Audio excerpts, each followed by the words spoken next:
नमस्कार, आप देख रहे हैं के न्यूज। मैं हूं आपके साथ सोनी चौहान। कर्नाटक में शपथ 2024 का संकल्प यानी कि आज का दिन बेहद अहम, क्योंकि आज शपथ ग्रहण समारोह से पहले, क्योंकि 12:30 बजे शपथ ग्रहण समारोह होना है। सिद्धारमैया सीएम पद की शपथ लेंगे, डिप्टी सीएम के पद की शपथ, डीके और भी तमाम मंत्री हैं जिन्हें बुलाया गया है। 28 से 25 मंत्रियों को आमंत्रित किया गया है। आज का दिन बेहद खास है। हालांकि इससे पहले राहुल गांधी और प्रियंका गांधी वाड्रा से दिल्ली पहुंचकर मुलाकात भी की है सिद्धारमैया और डीके शिव कुमार ने। इसके बाद मंत्रिमंडल के विस्तार को लेकर भी चर्चाएं हुई हैं और आज इस शपथ ग्रहण समारोह में भी ये तस्वीर साफ हो जाएगी।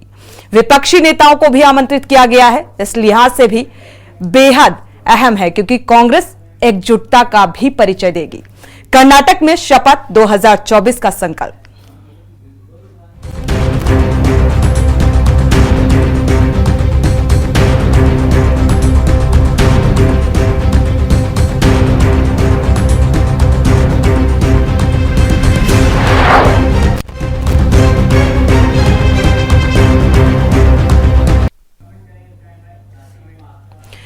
तो आज का दिन बेहद खास, क्योंकि अब राहुल गांधी भी पहुंचे हुए हैं शपथ ग्रहण समारोह में। एक एक कर मंत्रियों के पहुंचने का सिलसिला जारी है, क्योंकि आज सीएम पद की शपथ लेंगे सिद्धारमैया और D K Shiv Kumar deputy CM पद की शपथ लेंगे, क्योंकि 25 से 28 मंत्री हैं जो इस कार्यक्रम का हिस्सा होंगे। विपक्षी दलों को भी इनवाइट किया गया है, क्योंकि एकजुटता भी कांग्रेस को दिखानी है। और आज आपको बता दें, अभी फिलहाल जो खबर मिल पा रही है कि कांग्रेस के नेता राहुल गांधी भी पहुंचे हुए हैं।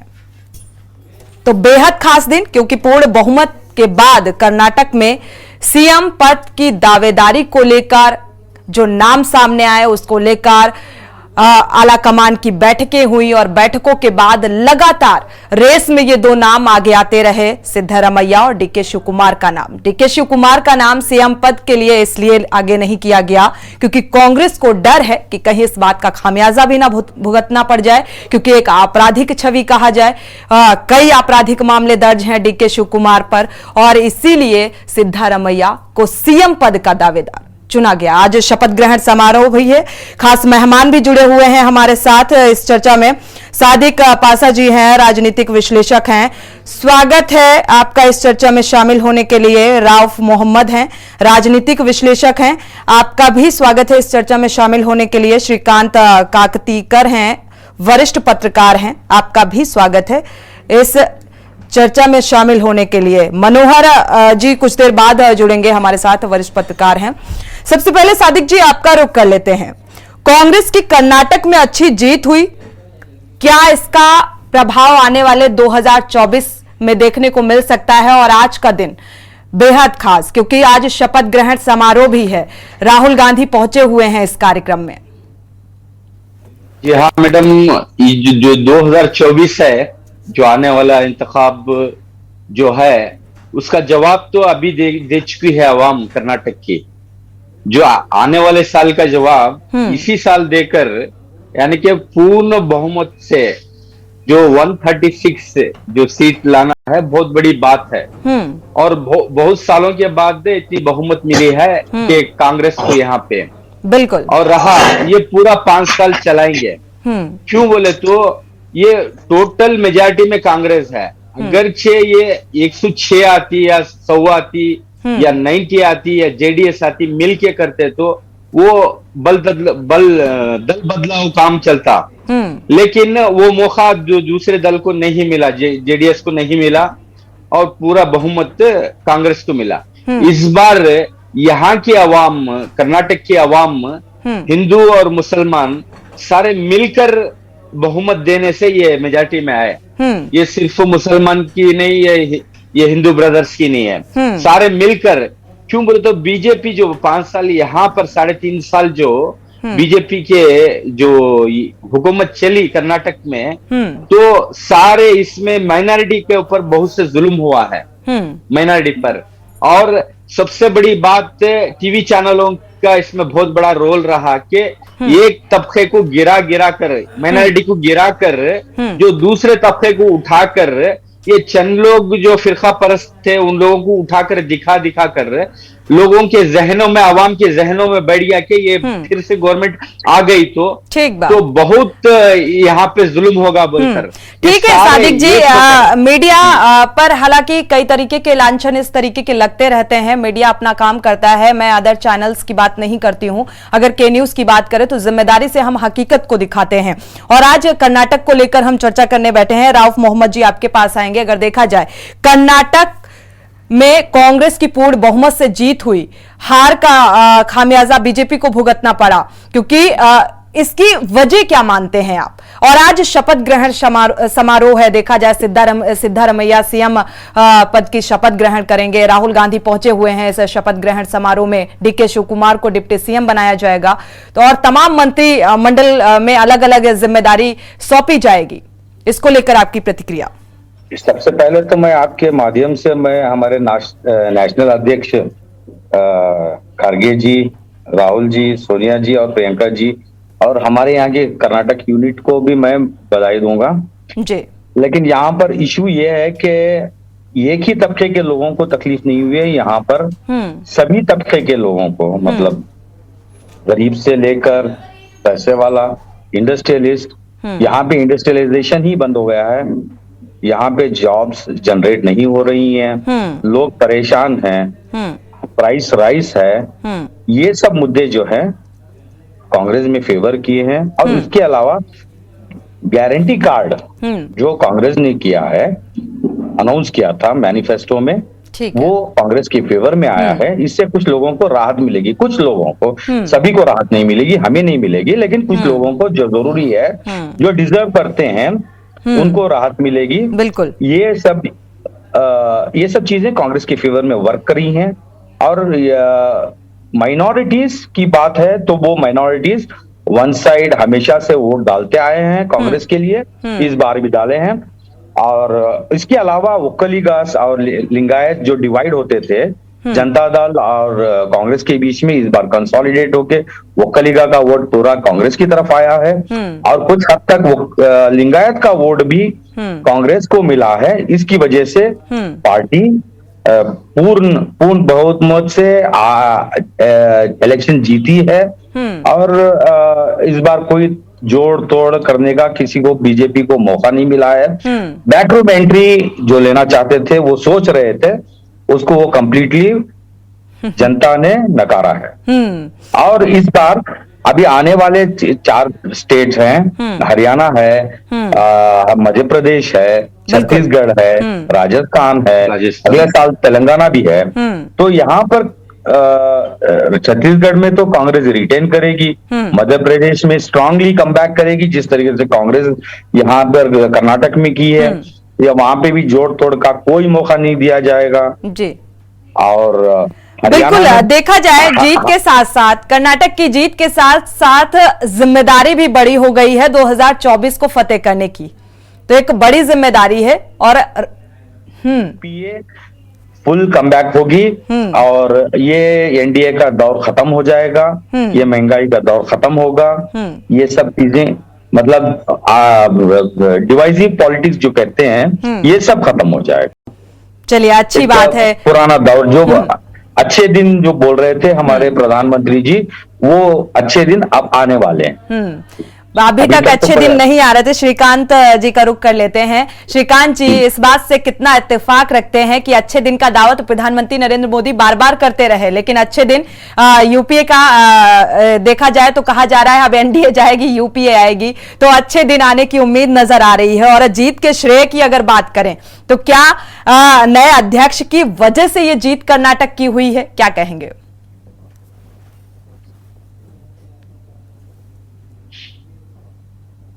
सर, आपको आवाज मिल पा रही है? श्रीकांत जी, अनम्यूट कर लीजिएगा।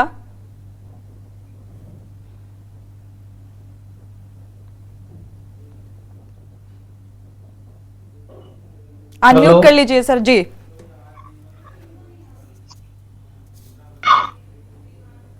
सर, अगर आपको आवाज मिल पा रही है तो सवाल मेरा आपसे था श्रीकांत जी।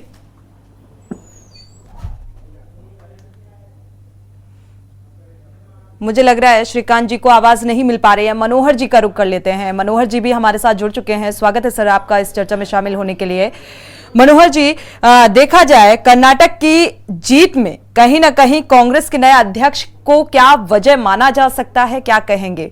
और आज शपथ ग्रहण समारोह है, सिद्धारमैया को सीएम पद के लिए चुना गया है, डीके शिव कुमार को डिप्टी सीएम के लिए पद चुना गया है। हालांकि ही बड़ी तेजी के साथ ये दो नाम आगे सीएम पद के दावेदार के रूप में चल रहे थे, लेकिन अंतिम फैसला, अंतिम मोहर सीएम पद के लिए सिद्धारमैया को लिया गया। जरूर सुनी जी, बहुत लोग कांग्रेस में बहुत शक था, अभी इतने करके जी प्रश्न करके क्या बनाएंगे, को खुद हार गए हैं करके। लेकिन ये बहुत अच्छी पॉजिटिव स्टेप है पक्ष के लिए और खुद मल्लिकार्जुन खड़गे के लिए।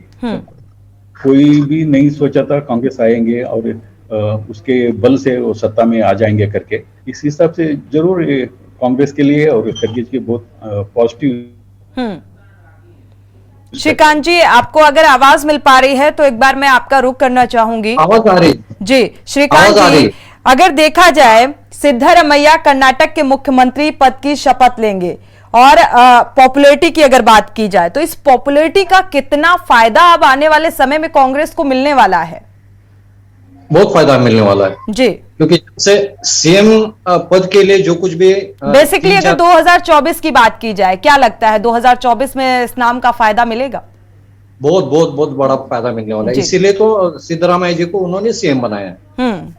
अभी उन्होंने पहले अपने जो वादे किए 5 गारंटी कार्ड के जो 5 उन्होंने चुनाव में मुद्दे बनाए थे, उनको अगर एक अगले बरस में अच्छे परिणाम देंगे, जरूर उसका फायदा लोकसभा चुनाव में हो जाएगा। इसमें कोई दो राय नहीं है, क्योंकि इस वक्त विधानसभा चुनाव के लिए कांग्रेस पूरे प्रिपेयर्ड प्लान के साथ चल रही थी। बहुत ही अच्छी तरह से उन्होंने काम किया है। भारत जोड़ो यात्रा रहो, फिर उनके वादे रहो, और इस इलेक्शन में वो चुनाव के बाद भी उनके बीच में कुछ ये सीएम पद के लिए राहुल, लेकिन पूरे चुनाव के दरमियान सिद्धरामैया और डीके शिव कुमार भी एक साथ लड़ रहे थे चुनाव, तो वो सबसे बड़ी बात थी और इसका फायदा होने वाला है। अच्छी तरह से काम करेंगे। 1 बरस है अभी, उसमें अगर परफॉर्मेंस अच्छा दिखाया, ये गारंटी कार्ड के वादे उन्होंने अच्छी तरह से लोगों तक पहुंचाया, तो उसका निश्चित परिणाम अच्छा होने वाला है कांग्रेस। बिल्कुल श्रीकांत जी, डीके शिव कुमार जी भी देखा जाए तो बेहद महत्वपूर्ण नाम ये भी रहा है। अगर सीएम पद के दावेदार ये भी होते तो क्या कुछ भविष्य देख पाते, क्या बेहतर नहीं होता? हालांकि अभी तो आपराधिक मामलों की वजह से उन्हें डिप्टी सीएम बनाया जा रहा है, सीएम पद का दावेदार नहीं चुना गया। इसमें 2 बातें हैं। सबसे पहले जी, सिद्धरामैया मास लीडर है, वो एक लोक नेता कहते हैं। कर्नाटक में एक लोक नेता के नजर से उन्हें देखा है, उनके पीछे बहुत बड़ी जनता का शक्ति खड़ी है। ठीक है। दूसरी ओर जो डीके शिव कुमार जी है, उन्होंने बहुत मेहनत की है कांग्रेस के लिए, लेकिन उनके ऊपर जो भ्रष्टाचार के आरोप है, चुनाव के सामने उनके ऊपर कांग्रेस को ये महंगा ना पड़े, इसीलिए उनको सीएम पद से दूर रखा गया है। लेकिन मैं जरूर चाहूंगा कि एक ना एक दिन डीके शिव कुमार जी भी सीएम जरूर बनेंगे, लेकिन ये लोकसभा चुनाव के पहले वो नहीं कर सकते। बिल्कुल। आपके पास आते हैं राउफ जी। देखा जाए जो कह रहे हैं श्रीकांत जी कि एक लोक नेता, और जाहिर सी बात है इस नाम का फायदा आने वाले समय में कितना मिलेगा ये तो फिलहाल देखने वाली बात होगी। लेकिन अगर मल्लिकार्जुन खड़गे की बात की जाए तो अध्यक्ष बनने के बाद कांग्रेस की राजनीति में कितना फर्क देखने को मिलेगा? 2024 का चुनाव ही ये तय कर पाएगा। इसको लेकर क्या कहेंगे? ये इसका फर्क तो जरूर पड़ेगा। सारे दलित जितने भी हैं, लेफ्ट राइट यहाँ पर, वो सभी मतलब पूरे हिंदुस्तान के अंदर खड़गे जी को की वजह से कांग्रेस के अंदर अच्छे से उनको कांग्रेस को सपोर्ट मिलेगा दलित समाज का। और इसके अलावा दलित समाज ही नहीं, बहुत सारे समाज हैं, बहुत सारे ये हैं, तो वो कांग्रेस पार्टी को सपोर्ट करेंगे इस बार। हम सिर्फ एक समाज के बारे में बात नहीं कर सकते। एक समाज से कोई सेक्युलर पार्टी नहीं चल सकती, सभी समाज को लेकर चलती है और सभी समाज के लोग सपोर्ट करते हैं, तभी जाके सरकार बना सकते हैं। इस बार भी ये जैसे कर्नाटक में हुआ है उसी तरीके से सभी जगह पे रिपीट होगा। लोगों का परेशान है, ये परेशानी का मसला यही है कि आप यूपीए को सरकार बनाने का मौका दें फिर से एक बार। आपने देखा है कि 2014 तक क्या प्राइस था किन किन चीजों से, बेसिक कमोडिटीज का, और 2014 के बाद से आज तक 9 साल के अंदर क्या प्राइस हुआ है, ये आप जानते हैं। जब आप उसके ऊपर एनालिसिस करें तो यूपीए सरकार आने से वापस फिर से एक बार बहुत सारी चीजों का दाम घटेगा और लोगों को की जो परेशानियां बहुत हद तक, मैं ये नहीं कहता कि सब खत्म हो जाएगी, राम राज आ जाएगा, मैं तो ये कहूंगा कि बहुत हद तक लोगों की परेशानियां कम हो जाएंगी और एक स्टेबल सरकार चलेगी। यहाँ पे डर कर किसी के खिलाफ बोल नहीं सकते, इस तरीके की सरकार नहीं होनी चाहिए। ये हम लोग डेमोक्रेसी में रहते हैं, आज भी कोई प्रधानमंत्री को भी क्रिटिसाइज नहीं कर सकता, कोई क्वेश्चन नहीं कर सकता, ये इस तरीके की सरकार नहीं होनी चाहिए। हमने भी जब हमारी मतलब तानाशाही की सरकार है ये, तानाशाही सरकार, तो ये सब नहीं चलेगी। लोगों को बात करने का, खुली हवा में सांस लेने का मौका मिलेगा। इस तरीके से दबाव में आकर किसी का फेवर में बात करने की जरूरत नहीं होगी। चलिए सादिक जी से भी पूछ लेते हैं। सादिक जी, क्या कर्नाटक का परिणाम जो निकलकर सामने आया, इसका असर क्या दूसरे राज्यों में भी देखने को मिलेगा, और क्या वाकई ये था कि जो स्थिति अभी है, जिस तरीके की जो गवर्नमेंट है, लोग खुल के सांस नहीं ले सकते, जैसा कि हमारे साथ राजनीति का विश्लेषक बैठे हुए हैं, उनका कहना है, तो इस बात से भी कितना इत्तेफाक रखते हैं आप? मैडम, ये हिंदुस्तान के लिए एक मिसाल है कर्नाटक।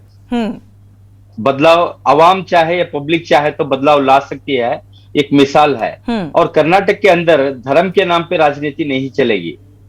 जब जो पिछले आपका जो प्रोग्राम रहा उसमें चर्चा चली, चर्चा में जो हमारे नरेंद्र मोदी साहब कर्नाटक को आए, तो कर्नाटक कांग्रेस के जो इसमें बजरंग दल बैन करना बोलकर उन्होंने अनाउंस किया, तो हमारे पीएम साहब उसका दूसरा रुख दे दिया, बजरंग बली को बैन करना।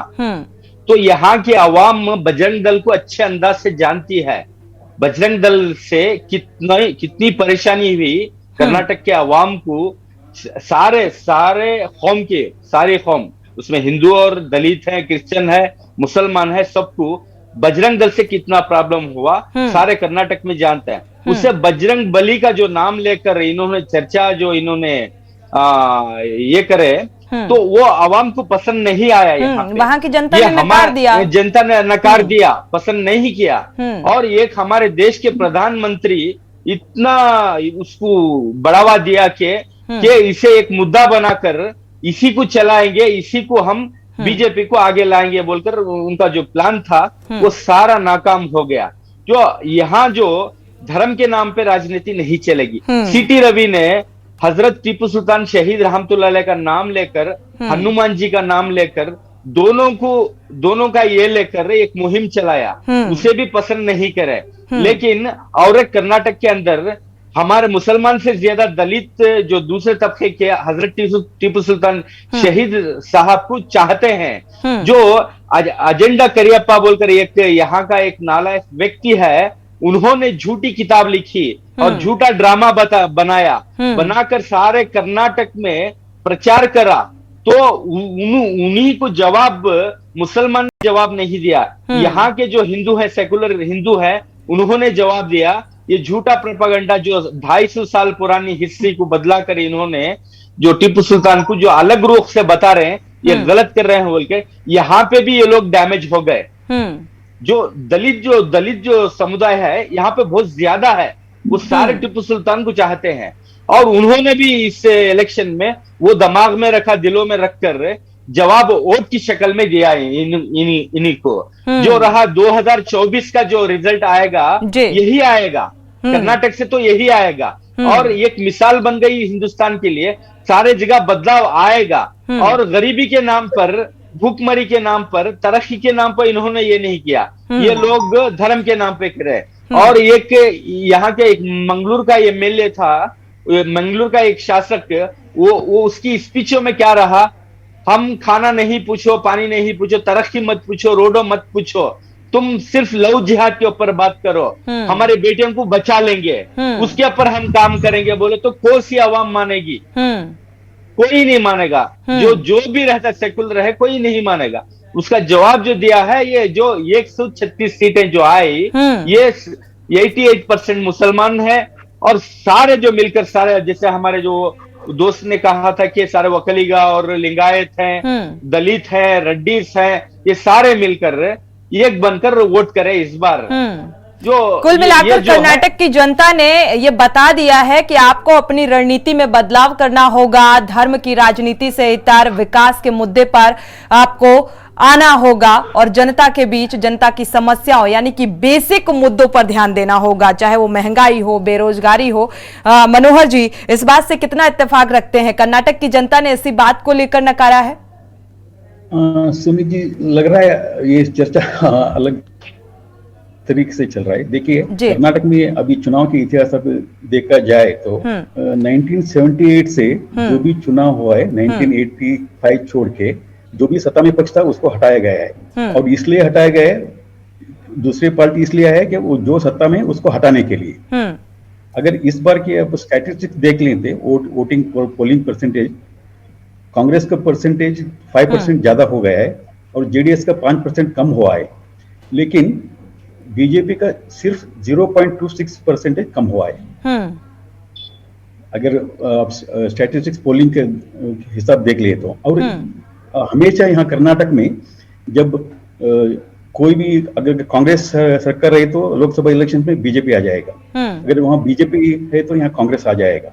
ऐसे ये अल्टरनेटिव आते आ रहे। अभी कांग्रेस सरकार है, इसलिए ये कहना गलत हो सकती है कि कांग्रेस ज्यादा सीट आ सकते हैं यहाँ, और ये उल्टा हो सकते हैं और बीजेपी ज्यादा सीट आ सकते हैं। और हमेशा लोकसभा के लिए मोदी का हवा चलती रहती है।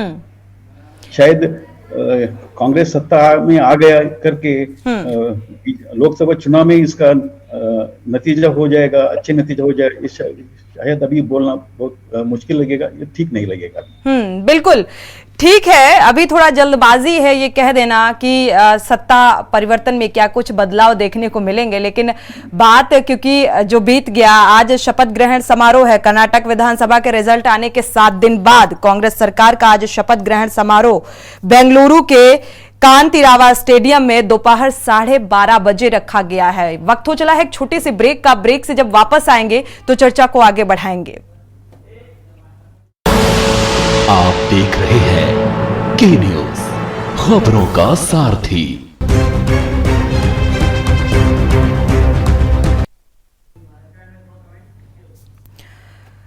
तो आपको बता दें कि आज शपथ ग्रहण समारोह, और इस समारोह के दौरान अगर देखा जाए, सिद्धारमैया सीएम पद की शपथ लेंगे, D K Shiv Kumar deputy CM की शपथ लेंगे। लेकिन सिद्धारमैया के सामने चुनौती बहुत बड़ी है, क्योंकि हर वर्ग समुदाय को ध्यान में रखकर एक बड़ी चुनौती के तौर पर भी इसे देखा जा सकता है। और ये चेहरा आने वाले 2024 में क्या कमाल दिखा पाएगा या किस तरीके से एक जनाधार बटोर पाएगा। और जिस तरीके से कर्नाटक में हार का सामना बीजेपी को करना पड़ा, तो आगामी 2024 के लिए अपनी कमियों को टटोलने के लिए रणनीति तैयार करने को लेकर क्या कुछ रणनीति होगी, ये भी सभी पार्टियों को सोचने और देखने की जरूरत है। फिलहाल आपको बता दें कि 12:30 बजे शपथ ग्रहण समारोह, आज सिद्धारमैया सीएम पद की शपथ लेंगे, D K Shiv Kumar deputy CM पद की शपथ लेंगे। और कांग्रेस इस मौके को विपक्षी एकता दिखाने की भी तैयारी में है, क्योंकि कई विपक्षी दलों के नेताओं को आमंत्रित किया गया है इस शपथ ग्रहण समारोह में।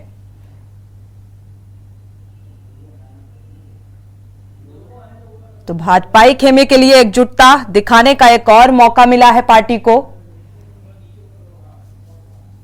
बिहार के मुख्यमंत्री नीतीश कुमार, तमिलनाडु के मुख्यमंत्री एमके स्टालिन, राकपा प्रमुख शरद पवार समेत कई बड़े नेता इस शपथ ग्रहण समारोह में शामिल होंगे। और ये सीधी तस्वीरें इस वक्त आप देख पा रहे हैं शपथ ग्रहण समारोह की, जहां पर राहुल गांधी पहुंचे हुए हैं और तमाम बड़े नेता इस शपथ ग्रहण समारोह का हिस्सा होंगे। भूपेश बघेल, महबूबा मुफ्ती, यानी कि सभी पार्टियां एक फ्रेम में नजर आने वाली हैं। कई विपक्षी दलों के नेताओं को भी इनवाइट किया गया है। तो ये तस्वीरें प्रियंका गांधी वाड्रा हाथ जोड़कर अभिवादन करती हुई नजर आ रही हैं। तमिलनाडु के नेता मुख्यमंत्री भी इस शपथ ग्रहण समारोह का हिस्सा होंगे, क्योंकि शपथ ग्रहण समारोह आज सिद्धारमैया सीएम पद की शपथ लेंगे, D K Shiv Kumar deputy CM पद की शपथ लेंगे और ये कार्यक्रम की सीधी तस्वीरें के न्यूज आप तक पहुंचा रहा है।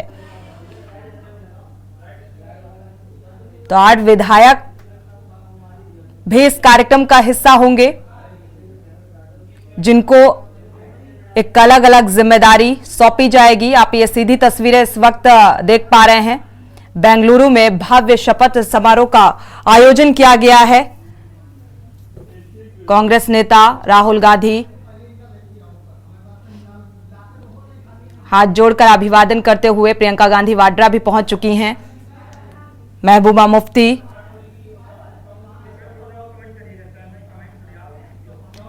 तो ये आप देख पा रहे हैं। पूर्ण बहुमत की जीत के बाद 7 दिनों के चिंतन और मंथन के बाद आज सीएम पद की शपथ लेने के लिए पहुंचे हुए हैं सिद्धारमैया के साथ तमाम विपक्षी नेता भी एक मंच में नजर आ रहे हैं। महबूबा मुफ्ती की बात करें या तमिलनाडु के सीएम की बात करें, तमाम मंत्रिमंडल इस वक्त एक मंच में, एक फ्रेम में नजर आ रहे हैं और इसको लेकर हर एक मंत्रिमंडल का विस्तार किया जाएगा। अलग अलग जो मंत्रियों को है वो जिम्मेदारी सौंपी जाएगी।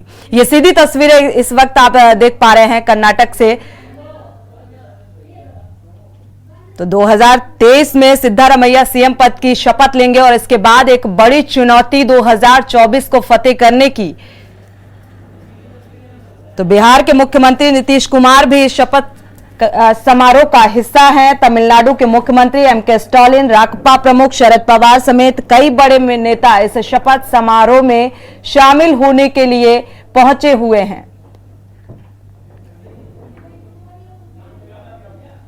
क्योंकि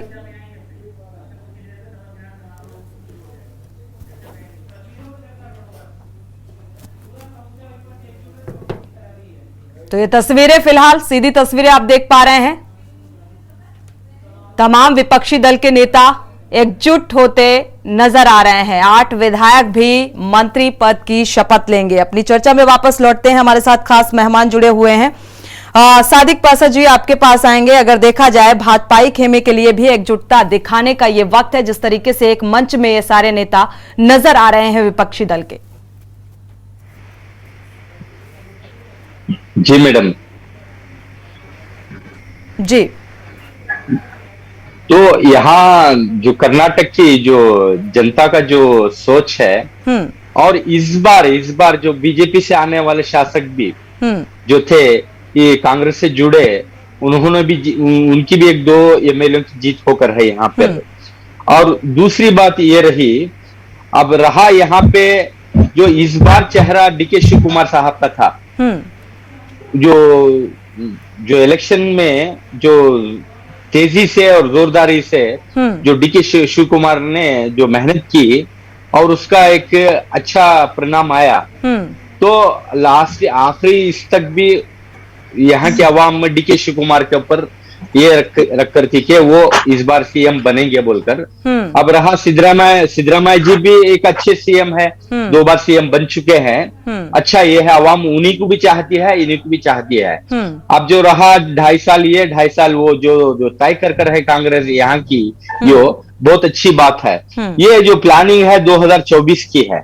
क्यों बोले तो अब जो ये 2024 के लिए एक जो ये कांग्रेस यहाँ पे मेजॉरिटी में आ गई बोलकर ये भी चालाक, यानी कि 2024 का जो लोकसभा इलेक्शन है, तो उन्होंने बीजेपी वालों ने अपने गलतियां सुधारने की भी कोशिश करेंगे।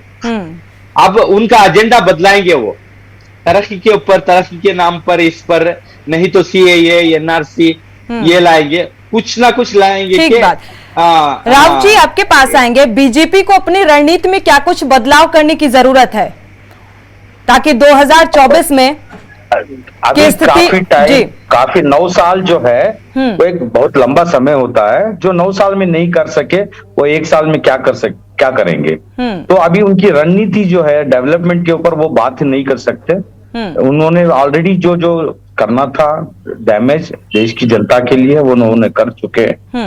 अब इस बार अब 1 साल के अंदर उनको 1 साल भी नहीं है, करीब 10 महीने 9-10 महीने की बात है। तो वो 9-10 महीने में उनको कोई तरक्की की बात करने का क्या क्या मौका मिलेगा आपको। कोई एजेंडा नहीं होगा उनके पास, कोई इशू नहीं होगा। अगर करेंगे तो या तो वो किसी देश का नाम लेकर, पड़ोसी देश का नाम लेकर इस पर चुनाव करेंगे और कुछ नहीं। और उनके पास कोई भी इश्यूज नहीं है। चलिए, बीजेपी के पास कोई एजेंडा नहीं है, ताकि जो 9 साल में नहीं कर पाए तो वो आगे अब क्या कर पाएंगे। एक बड़ी चुनौती तो है बीजेपी के सामने, जिस तरीके से कर्नाटक में पूर्ण बहुमत से कांग्रेस ने जीत हासिल की है। श्रीकांत जी आपके पास आएंगे। सिद्धरामैया के सामने भी अब चुनौतियां बड़ी होंगी, और सबसे पहली बड़ी चुनौती की अगर बात की जाए तो संतुलन के साथ मंत्रिमंडल के गठन की होगी, जिसमें समुदाय और धर्म और वर्ग ये सभी इंक्लूड होंगे। जी सही। सब लोगों को साथ मिलकर आगे सिद्धरामैया जी को जाना होगा। और जो वादे किए उन्होंने, उसमें जो गारंटी कार्ड के ऊपर उन्हें जो कुछ भी खर्चा हो रहा है, क्योंकि पिछले 2 सालों में जो कोरोना के वक्त सरकार की तिजोरियां खत्म हो गई है। बहुत सारा अभी जो इनकम सोर्स है वो जो कम पड़ गए थे सरकार के पास, वो उन्हें बढ़ाने चाहिए। क्योंकि उन्हें गारंटी कार्ड में वादा किया है, उसके लिए उनको करीबन 62,000 करोड़ रुपया चाहिए। यानी एक साल में उन्हें 3 लाख करोड़ चाहिए। तो ये कहां से वो सारे इनकम सोर्स कहां से ये करेंगे? लोगों को पूरी तरह से जो वादे किए वो किस तरह से पूरे करेंगे, उसके ऊपर उनका अगला जो कुछ है यस उसका डिपेंड है। बिल्कुल। मनोहर जी आपके पास आएंगे। बीजेपी के पास कहा जा रहा है कोई एजेंडा नहीं है। शपथ ग्रहण समारोह 2024 के लोकसभा चुनाव से पहले गैर भाजपाई खेमे के लिए एकजुटता दिखाने का एक और मौका मिला है। तो अब ये कितना चुनौती भरा रहेगा ये आने वाला समय, दोनों ही पार्टियों की अगर बात की जाए। अच्छा सुनो जी, ये ऐसा प्रदर्शन पहले भी हो चुका है 2018 में, जब कुमार स्वामी जेडीएस और कांग्रेस अलायंस का गवर्नमेंट आया था, तब भी ममता बनर्जी के साथ सब पूरा देश में जितना नॉन कांग्रेस चीफ मिनिस्टर थे वो आए थे।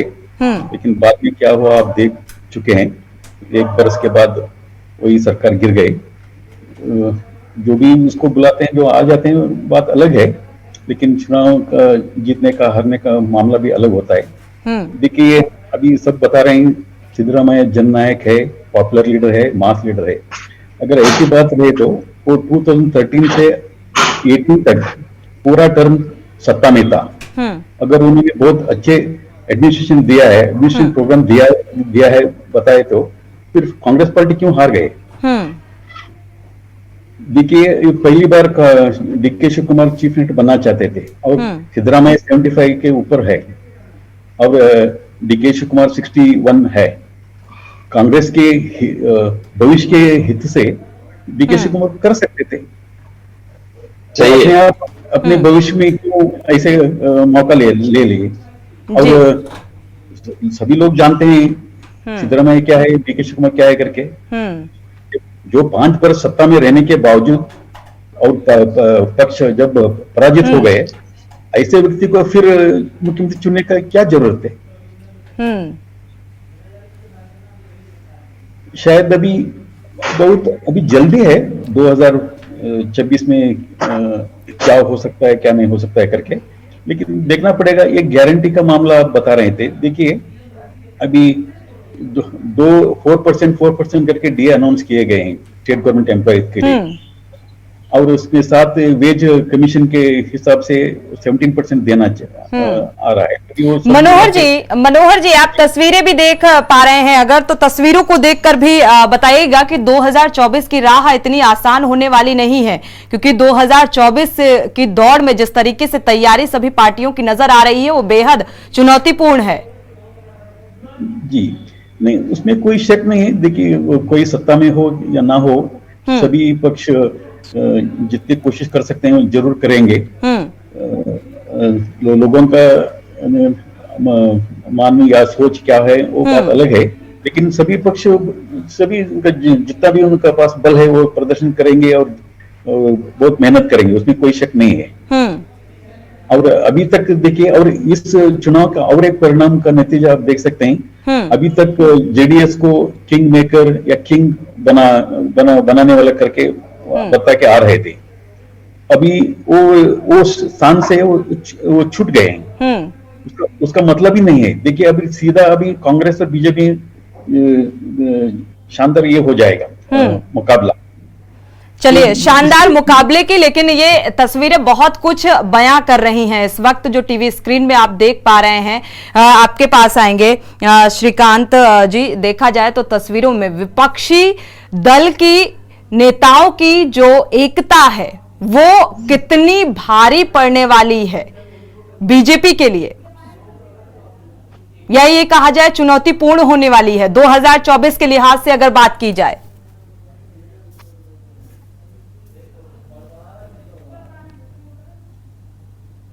अनम्यूट करिएगा।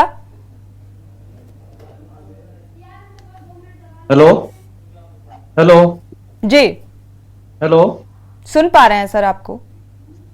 हाँ, अगर एकता होती है तो उसका बहुत ही अच्छा असर देखने के लिए मिलेगा, लेकिन एकता तो होनी चाहिए, क्योंकि अब जब देख रहे हैं डायस के ऊपर जो लोग आए हुए हैं, फारूक अब्दुल्ला जी हो, मुफ्ती मोहम्मद हो, या अनिल देसाई शिवसेना से आए हो, शरद पवार जी यहाँ पे नहीं दिख रहे। दूसरी ओर इसका पूरा प्लानिंग क्या रहेगा ये लोगों का, अभी तक तय नहीं हुआ है कि एकता कैसे बनेगी। एकता की बात बहुत चलती है, एकता बननी चाहिए, अगर मोदी सरकार को अगर टक्कर देनी है तो एकता बननी चाहिए, लेकिन वो कैसे बनेंगे अभी तक उसका कोई फार्मूला नहीं है। और एक बात कहना चाहूंगा, कुछ दिनों में, कुछ सालों से हम एक बात देख रहे हैं, एक जनता की एक अलग सोच दिख रही है। जैसे कि राज्य में हमने कांग्रेस को दी दिया, सेंट्रल में हम मोदी जी को देंगे, ऐसी भी बात बहुत लोग बोलते हैं। उसका भी असर होने वाला है। इस बार जरूर वो बीजेपी एक अगले मुद्दे के साथ चुनाव लड़ेगी। बिल्कुल, सेंट्रल में मोदी चाहिए। हालांकि इन तस्वीरों में अभी तक शरद पवार की तस्वीर सामने नहीं आई है, क्योंकि विपक्षी एकता की बात बार बार हो रही है, बात बात जिक्र इस बात का हो रहा है। राउत जी आपके पास आएंगे, लेकिन विपक्षी एकता किस तरीके से, इसका क्या कुछ फॉर्मूला होगा 2024 को फतेह करने के लिए, ये भी समझने वाली बात है।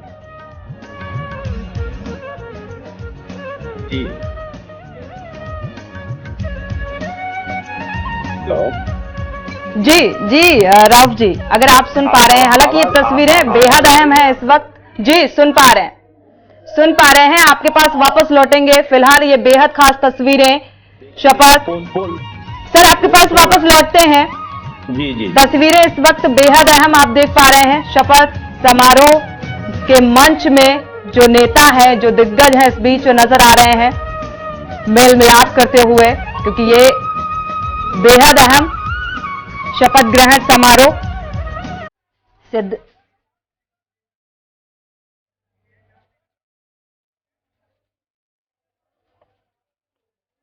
तो शपथ ग्रहण समारोह शुरू हो चुका है। ये पहली तस्वीरें जहां पर सभी नेता एकजुट होते हुए नजर आ रहे हैं, मेल मिलाप करते हुए, और दूसरी तस्वीरें आप इस वक्त सीधी तस्वीरें देख पा रहे हैं, शपथ ग्रहण समारोह की ये तस्वीरें हैं, और अब शुरुआत भी हो चुकी है। तो कर्नाटक विधानसभा के रिजल्ट आने के 7 दिन बाद कांग्रेस सरकार का आज शपथ ग्रहण है। बेंगलुरु के कांतिरावा स्टेडियम की ये तस्वीरें आप देख पा रहे हैं, सीधी तस्वीरें जहां पर शुरुआत हो चुकी है। 8 विधायक भी मंत्री पद की शपथ लेंगे, और यह शपथ ग्रहण समारोह का जो सिलसिला है वो शुरू भी हो चुका है। सिद्धारमैया और राज्यपाल मंच पर नजर आ रहे हैं, और ये शुरुआत हो चुकी है। तो आप ये देख पा रहे हैं, शपथ ग्रहण समारोह की ये तस्वीरें हैं, हो चुका है। प्रक्रिया लगभग पूरी होती नजर आ रही है।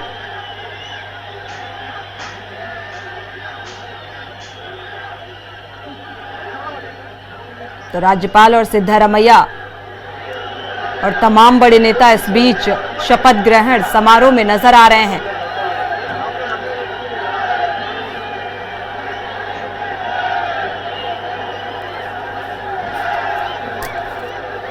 तो कर्नाटक के नए मुख्यमंत्री के पद की शपथ ग्रहण की है सिद्धारमैया ने। कर्नाटक के नए मुख्यमंत्री बने हैं सिद्धारमैया। आप ये तस्वीरें भी देख पा रहे हैं। शपथ ग्रहण की जो प्रक्रिया है वो पूरी हो चुकी है।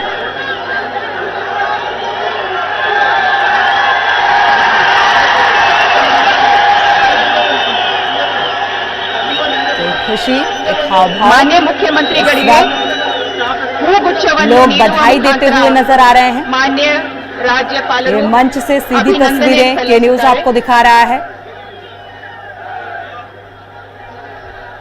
तो कर्नाटक के अब नए मुख्यमंत्री पद की शपथ ली है राहुल गांधी और प्रियंका गांधी वाड्रा, साथ ही तमाम शीर्ष नेता इस बीच नजर आ रहे हैं और बधाई देते हुए ये तस्वीरें, बुके देते हुए बधाई दी। कर्नाटक के नए सीएम पद की जिम्मेदारी की श्री डी.के. शिवकुमार ಇವರನ್ನು उप मुख्यमंत्री आगी और अब डी.के. शिवकुमार को उप मुख्यमंत्री बनाने की भी प्रक्रिया शुरू हो चुकी है। आप ये सीधी तस्वीरें इस वक्त देख पा रहे हैं।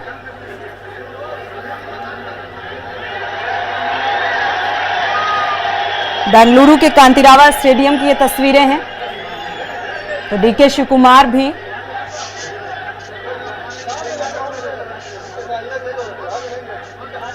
डिप्टी सीएम पद की शपथ लेंगे। आप ये तस्वीरें देख पा रहे हैं।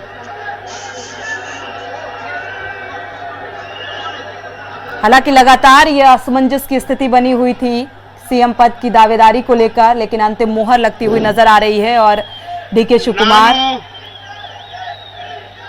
ನಾನು ಡಿ.ಕೆ. ಶಿವಕುಮಾರ್ ಎಂಬ ಹೆಸರಿನಾದ ನಾನು ಕಾನೂನು ಮೂಲಕ ಸ್ಥಾಪಿತವಾದ ಭಾರತದ ಸಂವಿಧಾನ ವಿಷಯದಲ್ಲಿ ನಿಜವಾದ ಶ್ರದ್ಧೆ ಮತ್ತು ನಿಷ್ಠೆಯನ್ನು ಹೊಂದಿರುತ್ತೇನೆಂದು ನಾನು ಭಾರತದ ಸಾರ್ವಭೌಮತ್ವವನ್ನು ಮತ್ತು ಅಖಂಡತೆಯನ್ನು ಎತ್ತಿ ಹಿಡಿಯುತ್ತೇನೆಂದು ಮತ್ತು ಕರ್ನಾಟಕ ರಾಜ್ಯದ ಉಪಮುಖ್ಯಮಂತ್ರಿಯಾಗಿ ನನ್ನ ಕರ್ತವ್ಯವನ್ನು ಶ್ರದ್ಧಾಪೂರ್ವಕವಾಗಿ ಮತ್ತು ಅಂತಃಕರಣದ ಪೂರ್ವಕವಾಗಿ ನಿರ್ವಹಿಸುತ್ತೇನೆಂದು ಭಯ ಅಥವಾ ಪಕ್ಷಪಾತವಿಲ್ಲದೆ ರಾಗ ದ್ವೇಷವಿಲ್ಲದೆ ಎಲ್ಲ ಬಗೆಯ ಜನರಿಗೆ ಸಂವಿಧಾನ ಮತ್ತು ಕಾನೂನಿಗೆ ಅನುಸಾರವಾಗಿ ನ್ಯಾಯಯುತವಾಗಿರೆಂದು ಮಾಡುತ್ತೇನೆಂದು ಶ್ರೀ ಗಂಗಾಧರ ಅಜ್ಜನ ಹೆಸರಿನಲ್ಲಿ ಪ್ರಮಾಣ ಮಾಡುತ್ತೇನೆ। राज्यपाल थावरचंद गहलोत दृढ़ीकरण ಮಾಡುತ್ತೇನೆ। की मौजूदगी के साथ सिद्धारमैया ने सीएम पद की शपथ ग्रहण की। इसके बाद डिप्टी सीएम पद की कर्नाटक यानी कि उप मुख्यमंत्री पद की शपथ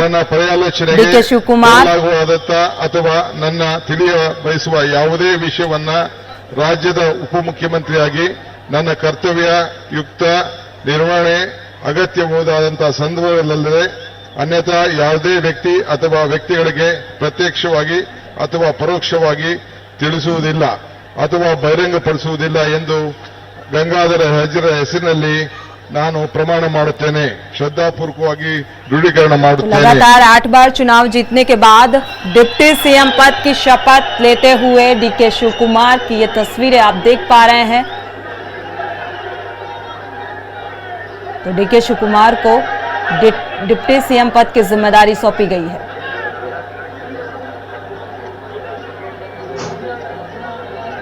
कर्नाटक के डी.के. शिवकुमार को डिप्टी सीएम बनाया गया है।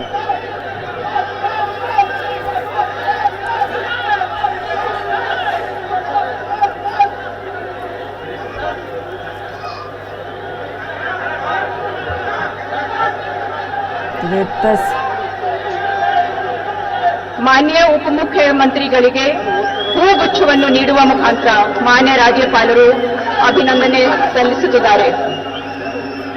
तो अब इसके बाद एक बड़ी चुनौती 2024 को फतेह करने की पुष्प गुच्छ के साथ बधाई देते हुए डीके शिवकुमार को कर्नाटक का उप मुख्यमंत्री पद की जिम्मेदारी सौंपी गई है। सिद्धरामैया को कर्नाटक का दूसरी बार सीएम बनाया गया है। ವೇದಿಕೆಗೆ ಆಹ್ವಾನಿಸುತ್ತೇನೆ।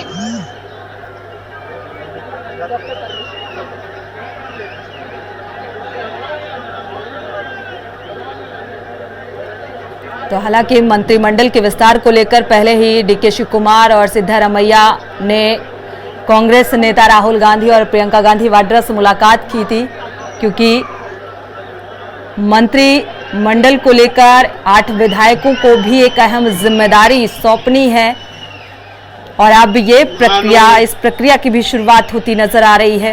ಡಾಕ್ಟರ್ ಜಿ ಪರಮೇಶ್ವರ ಎಂಬ ಹೆಸರಿನ ನಾನು ಕಾನೂನಿನ ಮೂಲಕ ಸ್ಥಾಪಿತವಾದ ಭಾರತದ ಸಂವಿಧಾನದ ವಿಷಯದಲ್ಲಿ ನಿಜವಾದ ಶ್ರದ್ಧೆ ಮತ್ತು ನಿಷ್ಠೆಯನ್ನು ಹೊಂದಿರುತ್ತೇನೆಂದು, ನಾನು ಭಾರತದ ಸಾರ್ವಭೌಮತ್ವವನ್ನು ಮತ್ತು ಅಖಂಡತೆಯನ್ನು ಎತ್ತಿ ಹಿಡಿಯುತ್ತೇನೆಂದು ಮತ್ತು ಕರ್ನಾಟಕ ರಾಜ್ಯದ ಮಂತ್ರಿಯಾಗಿ ನನ್ನ ಕರ್ತವ್ಯಗಳನ್ನು ಶ್ರದ್ಧಾಪೂರ್ವಕವಾಗಿ ಮತ್ತು ಅಂತಃಕರಣಪೂರ್ವಕವಾಗಿ ನಿರ್ವಹಿಸುತ್ತೇನೆಂದು ಭಯ ಅಥವಾ ಪಕ್ಷಪಾತವಿಲ್ಲದೆ ರಾಗ ದ್ವೇಷವಿಲ್ಲದೆ ಎಲ್ಲ ಬಗೆಯ मंत्रिमंडल में सभी क्षेत्रों और वर्गों को ध्यान में रखा जाएगा। उस लिहाज से मंत्रिमंडल ನ್ಯಾಯವಾದದ್ದನ್ನೇ ಮಾಡುತ್ತೇನೆಂದು में बदलाव भी देखने को मिल सकते हैं। ಶ್ರದ್ಧಾಪೂರ್ವಕವಾಗಿ फिलहाल ये सीधी तस्वीरें इस वक्त आप देख पा रहे हैं शपथ ग्रहण समारोह की ये तस्वीरें। ಪ್ರಮಾಣ ಮಾಡುತ್ತೇನೆ। ನಾನು ಡಾಕ್ಟರ್ ಜಿ ಪರಮೇಶ್ವರ ಎಂಬ ಹೆಸರಿನ ನಾನು ಕರ್ನಾಟಕದ ರಾಜ್ಯದ ಮಂತ್ರಿಯಾಗಿ ನನ್ನ ಪರ್ಯಾಲೋಚನೆಗೆ ತರಲಾಗುವ ಅಥವಾ ನನಗೆ ತಿಳಿದು ಬರುವ ಯಾವುದೇ ವಿಷಯವನ್ನು ರಾಜ್ಯದ ಮಂತ್ರಿಯಾಗಿ ನನ್ನ ಕರ್ತವ್ಯಗಳ ಯುಕ್ತ ನಿರ್ವಹಣೆಗೆ ಅಗತ್ಯಬಹುದಾದ ಸಂದರ್ಭದಲ್ಲದೆ ಅನ್ಯಥಾ ಯಾರೇ ವ್ಯಕ್ತಿಗೆ ಅಥವಾ ವ್ಯಕ್ತಿಗಳಿಗೆ ಪ್ರತ್ಯಕ್ಷವಾಗಿ ಅಥವಾ ಪರೋಕ್ಷವಾಗಿ ತಿಳಿಸುವುದಿಲ್ಲ ಅಥವಾ ಬಹಿರಂಗಪಡಿಸುವುದಿಲ್ಲ ಎಂದು ಸಂವಿಧಾನದ ಹೆಸರಿನಲ್ಲಿ ಪ್ರಮಾಣ ಮಾಡುತ್ತೇನೆ ಹಾಗೂ ಶ್ರದ್ಧಾಪೂರ್ವಕವಾಗಿ ದೃಢೀಕರಣ ಮಾಡುತ್ತೇನೆ।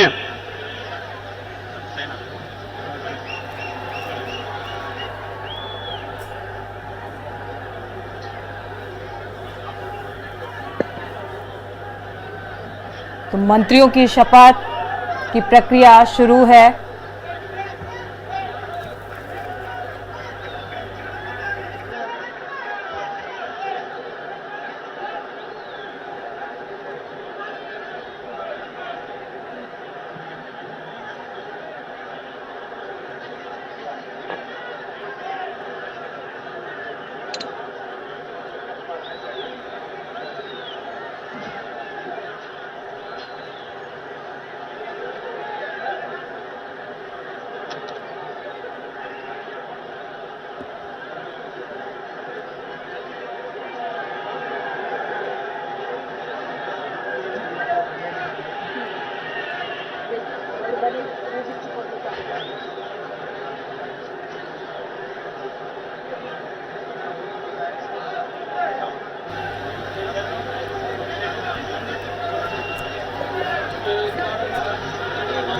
ಮಾನ್ಯ ಸಚಿವರಿಗೆ ಹೂಗುಚ್ಛವನ್ನು ನೀಡುವ ಮುಖಾಂತರ ಮಾನ್ಯ ರಾಜ್ಯಪಾಲರು ಅಭಿನಂದನೆ ಸಲ್ಲಿಸುತ್ತಾರೆ। उधर देखने का ठीक है जी।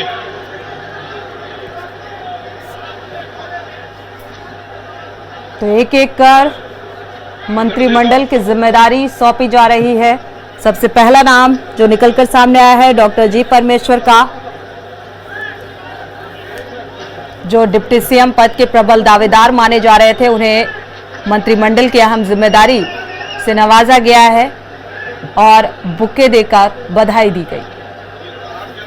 ಶ್ರೀ KH ಮುನಿಯಪ್ಪ ಇವರನ್ನು ಸಂಪುಟ ದರ್ಜೆ ಸಚಿವರಾಗಿ ಅಧಿಕಾರ ಪದ ಹಾಗೂ ಗೋಪ್ಯತಾ ಪ್ರಮಾಣ ವಚನ ಸ್ವೀಕರಿಸಲು ವೇದಿಕೆಗೆ ಆಹ್ವಾನಿಸುತ್ತೇನೆ।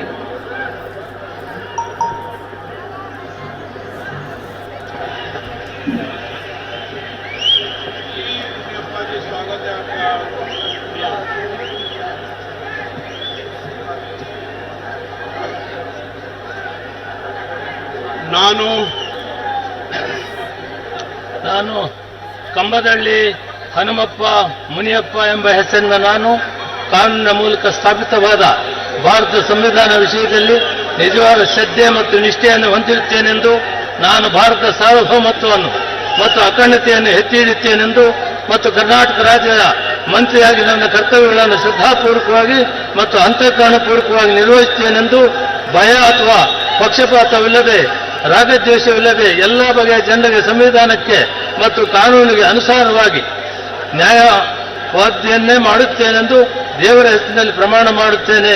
ಶ್ರದ್ಧಾಪೂರ್ವಕವಾಗಿ ದೃಢೀಕರಣ ಮಾಡುತ್ತೇನೆ.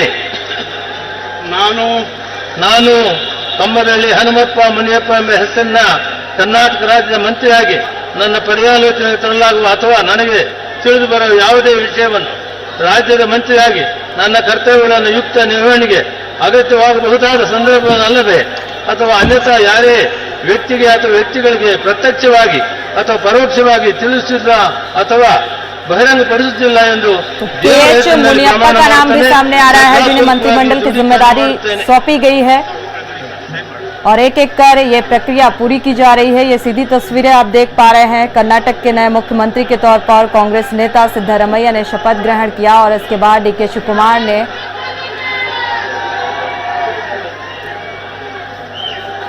शिवकुमार ने शपथ ली। इसके बाद डॉक्टर जी परमेश्वर को मंत्रिमंडल का पदभार सौंपा गया और इसके बाद KH मुनियप्पा का भी नाम सामने आया। तो एक एक कार मंत्रिमंडल की जिम्मेदारी सौंपी जा रही है।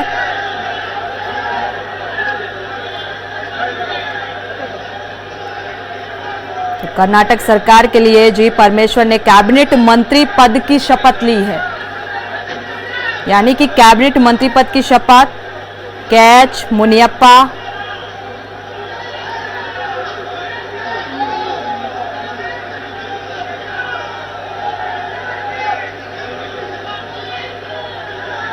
तो ये सीधी तस्वीरें इस वक्त शपथ लेने के बाद विपक्षी दलों के मुख्यमंत्रियों से सिद्धरामैया ने हाथ भी मिलाया।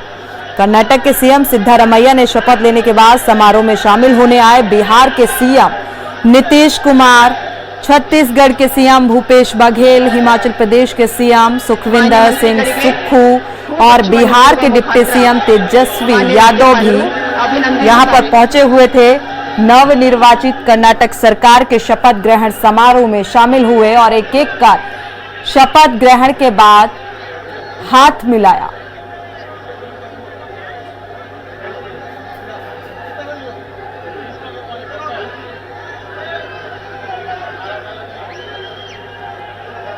राज्यपाल थावरचंद गहलोत ने उनको पद और गोपनीयता की शपथ दिलाई, यानी कि कर्नाटक के अब नए मुख्यमंत्री सिद्धरामैया दूसरी बार और एक एक कार मंत्रिमंडल की जिम्मेदारी सचिवरागी अधिकार पद ಹಾಗೂ सौंपी जा रही है।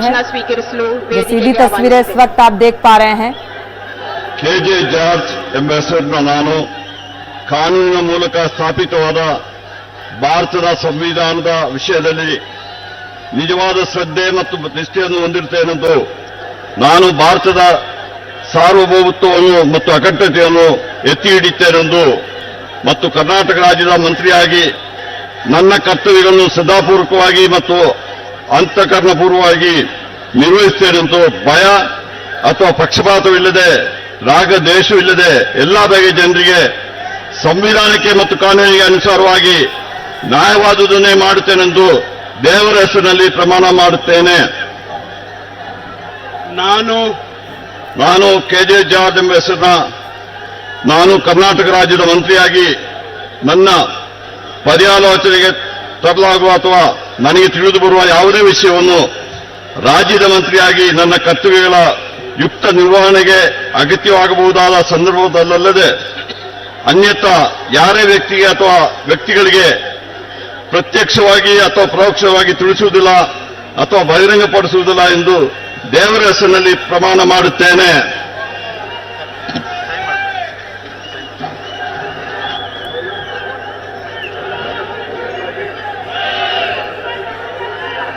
तो KG जॉर्ज का भी नाम सामने आ रहा है, जिन्हें मंत्रिमंडल की जिम्मेदारी सौंपी गई है।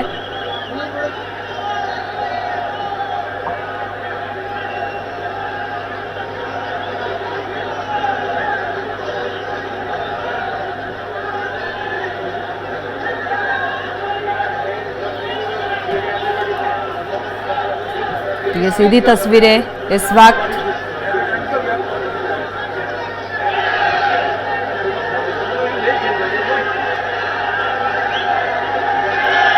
और इस बीच दो चेहरे इस शपथ ग्रहण समारोह के दौरान नजर नहीं आए। माननीय सचिवರಿಗೆ शरद पवार ಹೂಗುಚ್ಛವನ್ನು और ನೀಡುತ್ತಿದ್ದಾರೆ। उद्धव ठाकरे माननीय राज्यपालರು अभिनंदನೆ ಸಲ್ಲಿಸುತ್ತಿದ್ದಾರೆ। No, Sunil ji, Sharad Pawar is there.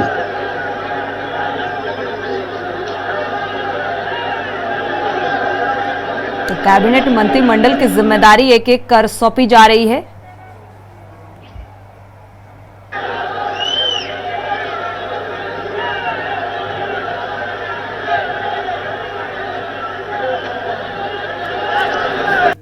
Shri MB. Patil ಇವರನ್ನು ಸಂಪುಟ ದರ್ಜೆ ಸಚಿವರಾಗಿ ಅಧಿಕಾರ ಪದ ಹಾಗೂ ಗೋಪ್ಯತಾ ಪ್ರಮಾಣ ವಚನ ಸ್ವೀಕರಿಸಲು ಆಹ್ವಾನಿಸುತ್ತೇನೆ।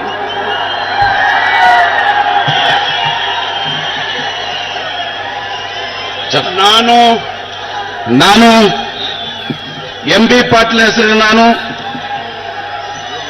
ಕಾನೂನು ಮೂಲಕ ಸ್ಥಾಪಿತವಾದ ಭಾರತದ ಸಂವಿಧಾನದ ವಿಷಯದಲ್ಲಿ ನಿಜವಾದ ಶ್ರದ್ಧೆ ಮತ್ತು ನಿಷ್ಠೆಯನ್ನು ಹೊಂದಿರುತ್ತೇನೆಂದು ನಾನು ಭಾರತದ ಸಾರ್ವಭೌಮತ್ವವನ್ನು ಮತ್ತು ಅಖಂಡತೆಯನ್ನು ಎತ್ತಿ ಹಿಡಿಯುತ್ತೇನೆಂದು ಮತ್ತು ಕರ್ನಾಟಕ ರಾಜ್ಯದ ಮಂತ್ರಿಯಾಗಿ ನನ್ನ ಕರ್ತವ್ಯವನ್ನು ಶ್ರದ್ಧಾಪೂರ್ವಕವಾಗಿ ಮತ್ತು ಅಂತಃಕರಣಪೂರ್ವಕವಾಗಿ मंत्रिमंडल की जिम्मेदारी की शपथ दिलाई जा रही है। ये तस्वीरें आप इस वक्त देख पा रहे हैं।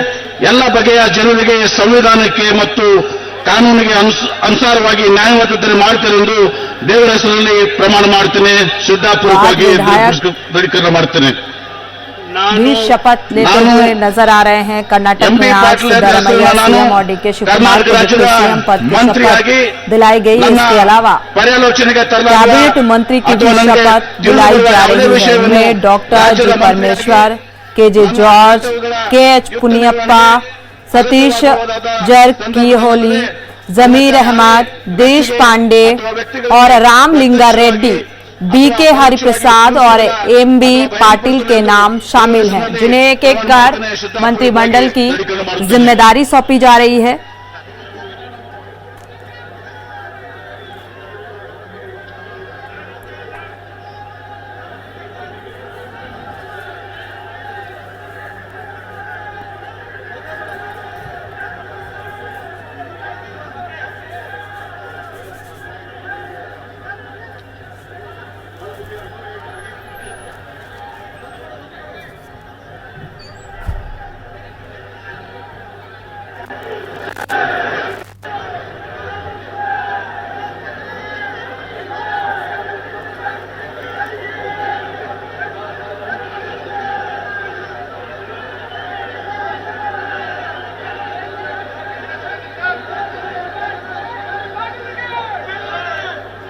ಮಾನ್ಯ ಸಚಿವರಿಗೆ ಹೂಗುಚ್ಛವನ್ನು ನೀಡುವ ಮುಖಾಂತರ ಮಾನ್ಯ ರಾಜ್ಯಪಾಲರು ಅಭಿನಂದಿಸುತ್ತಿದ್ದಾರೆ।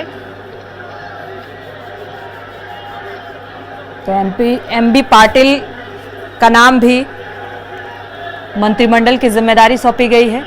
इन 8 विधायकों के नाम सामने आए जिनको मंत्रिमंडल की अहम जिम्मेदारी से नवाजा गया। ये सीधी तस्वीरें इस वक्त देख पा रहे हैं।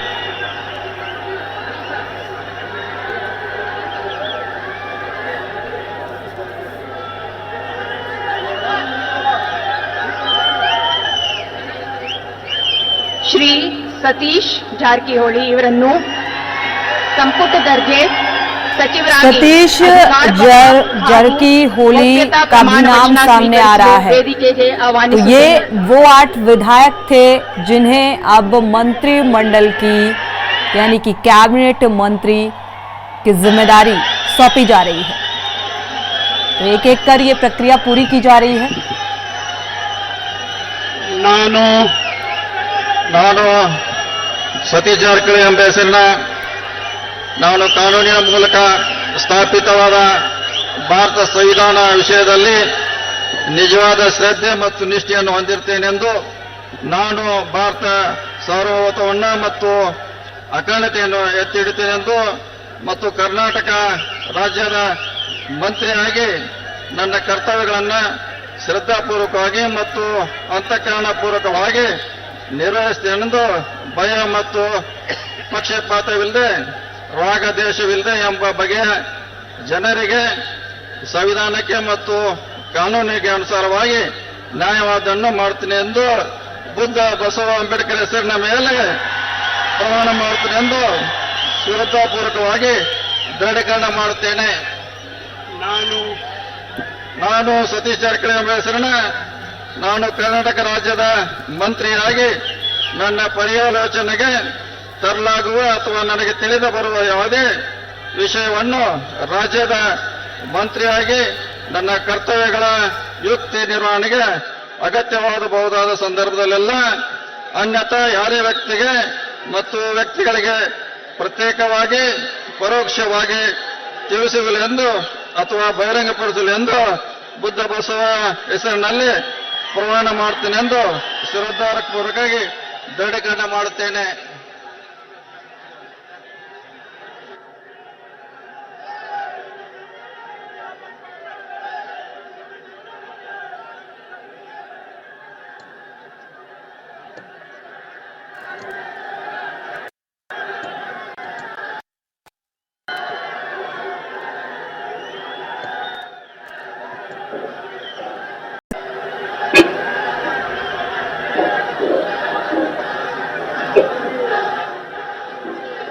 पाटिल ने भी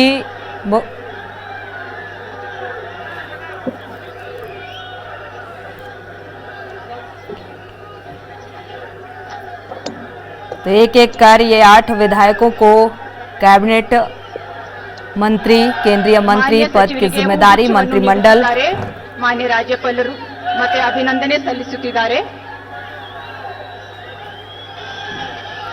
एमपी पाटिल ने भी मंत्री पद की शपथ ली है. एमपी पाटिल ने पद की शपथ ली और कद्दावर लिंगायत नेता माने जाते हैं. एमपी पाटिल 5 बार विधायक भी रह चुके हैं, 2013 में सिंचाई मंत्री भी रह चुके हैं और आज मंत्री पद की शपथ ग्रहण की है.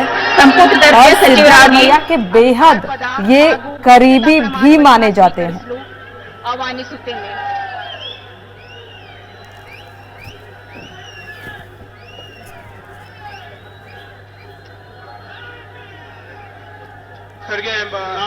तो इस वक्त जो तस्वीरें देख पा रहे हैं, सिद्धरामैया को दूसरी बार यानी कि सीएम पद की जिम्मेदारी सौंपी गई है. यानी कि कर्नाटक के दूसरी बार सीएम बने हैं. डीके शिव कुमार को उप मुख्यमंत्री बनाया गया है और इसके बाद 8 विधायकों को मंत्री पद की शपथ दिलाई गई है. यहां वक्त हो चला है एक छोटे से ब्रेक का, लौटेंगे जल्द. आप देख रहे हैं के न्यूज, खबरों का सारथी. ब्रेक से वापस आ रहे हैं. एक बार फिर से रुक कर लेते हैं शपथ ग्रहण समारोह का, जहां पर एक एक करके मंत्री पद की जिम्मेदारी सौंपी गई है. 8 विधायकों के नाम जो सामने आ रहे हैं वो प्रक्रिया भी पूरी होती नजर आ रही है. आपको बता दें, कर्नाटक में आज सिद्धरामैया सीएम और D K Shiv Kumar deputy CM पद की शपथ ले चुके हैं. इसके अलावा 8 विधायक भी एक एक कर मंत्री पद की शपथ दिलाई जा रही है. डॉक्टर जी परमेश्वर, केजे जॉर्ज, केएच मुनियप्पा, सतीश जारकिहोली, जमीर अहमद, देश पांडे की जगह रामलिंगा रेड्डी, मल्लिकार्जुन खड़गे के बेटे प्रियांक खड़गे और एमबी पाटिल के नाम इसमें शामिल थे. एमबी पाटिल ने भी मंत्री पद की शपथ ली है. केएच मुनियप्पा, केजी जॉर्ज और सतीश जारकिहोली.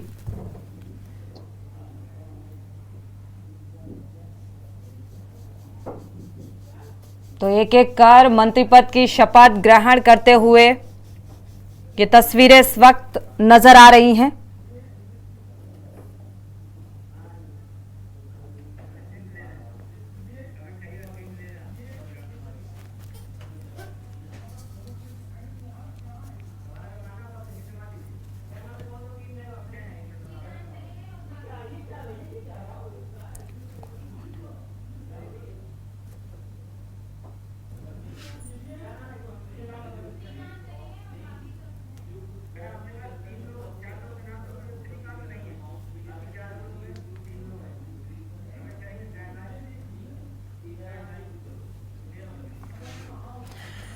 तो फिलहाल देखा जाए ये तस्वीरें 19 विपक्षी दलों की एकजुटता के बीच सिद्धारमैया दूसरी बार कर्नाटक के सीएम पद की शपथ ग्रहण की। डीके शिव कुमार ने डिप्टी सीएम पद की शपथ ग्रहण की। इसके बाद मंत्री पद की शपथ लेते हुए ये 8 विधायक नजर आ रहे हैं और ये प्रक्रिया लगभग पूरी हो चुकी है। एक बार रुक कर लेते हैं राउफ मोहम्मद जी का। राउफ, देखा जाए राउफ जी तो यहां पर विपक्षी दलों की एकजुटता में कुछ एक नाम मिसिंग नजर आए, कुछ एक चेहरे मिसिंग नजर आए, चाहे उद्धव ठाकरे की बात कर लें और शरद पवार का भी चेहरा यहां पर फिलहाल अभी तस्वीरों में नहीं दिखा है। शरद पवार जी हैं, शरद पवार जी हैं यहाँ पर जी। उद्धव ठाकरे जी को रिप्रेजेंट करने के लिए उनके एक विधायक आए हैं और ये ऑपोजिशन पूरी यूनाइटेड है और यूनाइटेड रहेगी जी। आगे चलकर पोस्ट पोल अलायंस भी होता है, प्री पोल अलायंस भी होता है, तो वो चलेगा। ऐसी बात नहीं है कि विपक्ष पूरी तरीके से जुटा हुआ है। उद्धव ठाकरे को भी आमंत्रित किया गया था यहाँ पर, लेकिन वो नजर नहीं आए, नहीं पहुंचे। क्या वजह मानी जा सकती है इसकी? नहीं, उनकी ऑलरेडी उनके एंगेजमेंट्स दूसरे रहते हैं, वो कैंसिल करके नहीं आ पाते, लेकिन उनके रिप्रेजेंटेटिव आए हैं, वो भी काफी होता है। उनकी पार्टी को रिप्रेजेंट कर रहे हैं, तो उनका आए हुए हैं। शरद पवार जी हैं, एमके स्टालिन हैं, हेमंत सोरेन हैं और बहुत सारे नेता हैं जी। तो ये पूरे यूपीए के पार्टनर्स हैं, तो सभी हैं यहाँ पे, कोई अदल बदल नहीं है। जो जिसको बुलाया गया था सभी लोगों ने इनविटेशन एक्सेप्ट किया है और यहाँ मौजूद है। ठीक है, मनोहर जी आपके पास आएंगे। अगर देखा जाए तो यहाँ पर जो तस्वीरें आपने देखी, जो हाव भाव देखा, दूसरी बार सिद्धारमैया ने सीएम पद की शपथ ग्रहण की और इसके बाद वो विपक्षी दलों के नेताओं से हाथ मिलाते भी नजर आए, तो आने वाला जो समय है वो कैसा भाप पा रहे हैं आप? सोनी जी, यहाँ इस देश का दुर्भाग्य है जी कि जब कांग्रेस जतता है फिर भी विपक्ष में यूनिटी नहीं है। देखिए अभी ये सब लोग आ गए हैं, लेकिन ममता बनर्जी नहीं आए, बीजू पटनायक नहीं आए, केसी चंद्रशेखर राव नहीं आए। वो चाहते हैं वो बिना कांग्रेस का विपक्ष। जब विपक्ष पूरा तरीके से अगर इकट्ठा हो कहते तो बीजेपी को हरने का बात बहुत बड़ा काम नहीं है। लेकिन अब देखते आ रहे हैं, देखिए जब योगी आदित्यनाथ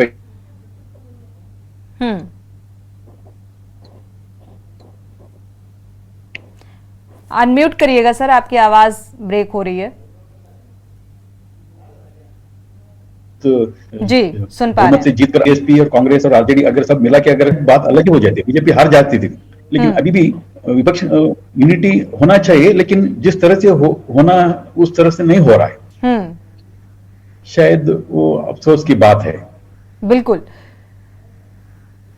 आपके पास सादिक पासा जी आपके पास आएंगे। हालांकि ये बात भी निकलकर सामने आ रही है कि विपक्ष को एकजुट करने का रुख नहीं अपना रही है कांग्रेस, क्या वजह है? केरल और तेलंगाना की अगर बात की जाए तो यहां के मुख्यमंत्रियों को भी आमंत्रित नहीं किया गया।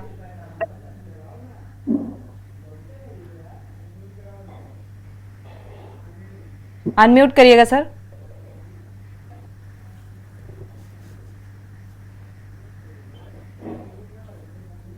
अनम्यूट करिएगा सर अगर आपको आवाज मिल पा रही है हमारी।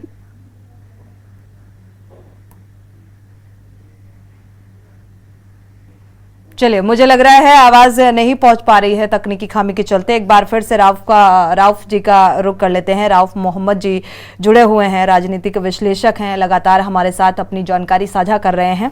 राउफ मोहम्मद जी आपके पास आएंगे।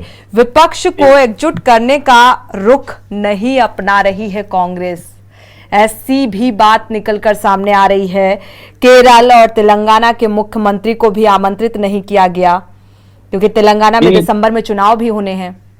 जी जी, लेकिन ये यूपीए की तरफ नहीं है। आपने जो नाम बताए, ओडिशा हो, पटनायक जी हो, केसीआर हैं, जगन हैं, ये सब तो न्यूट्रल स्टैंड लिए हुए हैं आज की तारीख में। अब वो जरूरत पड़ने पर कभी एनडीए की तरफ कभी यूपीए की तरफ रुख करते हैं, तो उनका स्टैंड न्यूट्रल है। अभी आपने पटनायक जी का आज का स्टेटमेंट देखा होगा या पढ़ा है कि वो चाहते हैं कि अगले 4 साल के बाद जो पूरी एयरपोर्ट प्रधानमंत्री नरेंद्र मोदी के हाथों उद्घाटन हो।